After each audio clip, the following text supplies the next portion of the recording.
Let's talk about this fun crisis. Let's tell the story now that we want to say on that back porch with our grandchildren. So there really are four parts. The first part is kind of the Fed wakes up. The second part is getting to Bear Stearns, which I call a kind of a turning point. We go from there to Lehman, which I'll call you the tipping point, and then I'll explain to you guys why the bailout happened like it did. You're going to be very, very impressed with my PowerPoint. Watch this. Dominoes. Yes. Look at that. You'll never forget that now.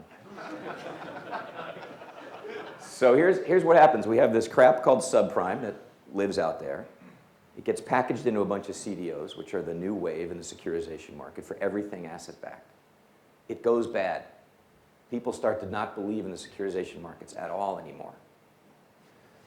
There are parts of that securitization market, there are parts of it that are asset-backed commercial paper, there's parts of it that are kind of longer-term stuff. All of a sudden, people don't believe in asset-backed anything. We don't know what assets are worth. I don't want to own anything asset-backed. Then we find out that these gigantic conduits, which are off-balance sheet vehicles of the banks, by the way, done in the United States because we over-regulated our banks, so they needed to find capital off-balance sheet, so they did this conduit thing. Interesting to think how that impacts the mindset going back. All the conduits went bad, which had all this stuff in it, which meant all that stuff was coming back onto the balance sheets. The deal market, leveraged loans, bridge loan commitments, all the big, Schwartzman deals, that stuff was all committed. It was all coming back onto the balance sheet. Now nobody knew what anyone had on their balance sheet anymore. Nobody had any confidence in what the banks owned. And once all this stuff was moving around and nobody was trading it, nobody knew how to price it. And now all of a sudden they go out to fund themselves, and so what is a bank saying to the world? I don't know what I own, I don't know what it's worth, but can you give me some money to keep it going? Right? And they say, no, we're not going to. You have funding issues, and the system literally freezes up. And when the banking system freezes up, this is what happens. Everybody's talking, nobody knew what LIBOR was 2 weeks ago, now we all know what it is. But there's this, at the end of every day in the US banking system, $1.2 trillion of transactions happen, kind of between 3 o'clock and 3:05. Everybody it's like kids swapping Halloween candy at the end to get even, okay? They all just lend to each other, and they lend at LIBOR. And LIBOR usually trades at about 20 basis points off of Fed funds. Every day, forever. If you want to have the most boring job in the world, be your Fed funds LIBOR trader at a bank. A basis point is you come home and you can't wait to tell your spouse that it was a big day at work today, honey, we went from 18 to 19 basis point spread. It went up 10x in a day. These guys have never seen this.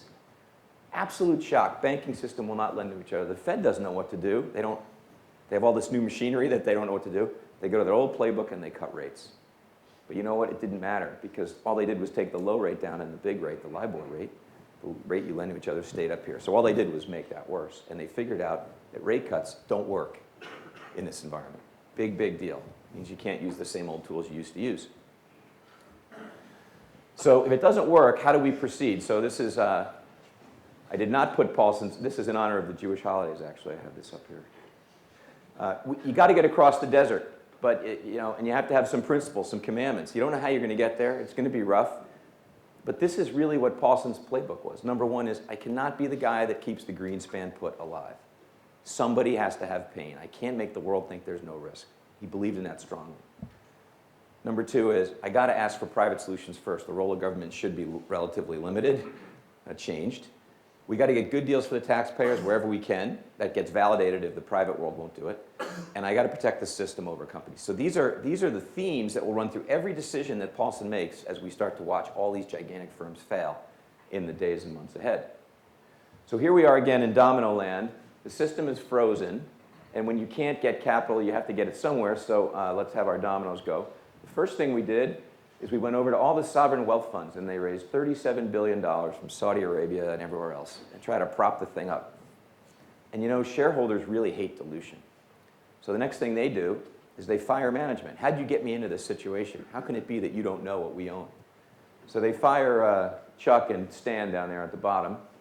And when you bring a new guy into an investment bank or a bank, the first thing that guy does, he goes down to the trading floor and he gathers all his traders in a room like this and he says, guys, I am never going to take a markdown on my watch. I want you to go back to your book right now, and I want you to mark down everything to where there is no risk we will ever again lose a dollar. And the problem is then when they do that, everybody else has to mark to market, and then they get fired, and then they have that same meeting, and everyone else. That kind of the human aspect of mark-to-market, big time, big issue in how it went. That led to more price uncertainty. There was a time in late September that 80% of CDOs nobody could mark, and 60% of all corporate bonds in the system could not be priced. That's an unbelievable problem in a liquid financial market. Unbelievable problem, unprecedented. Nobody knew where anything was worth. And then you can always kind of count on Moody's and S&P to show up and kick you when you're down. First of all, they got you down. Now they're which only makes things worse. Once people weren't sure about their capital again, now this auction rate world where everybody used to just bid and take auction rate securities in, now people said, I don't have any capital for that, let's kill that market. That's the beginning of the end of money markets. And everyone said, well, thank God we have this, at least we're insured, at least we have, all these bond insurers out there, and they started to go bad, and then the Fed made its first move that was different than just a rate cut. They saw this all going on, and they said, all right, we're going to take care of this. Here's $20 billion to help you out that will lend to you, the banks, separate from our discount window. Just a little bit of grease there to make things go. And it didn't work, and Bear Stearns hit the skids.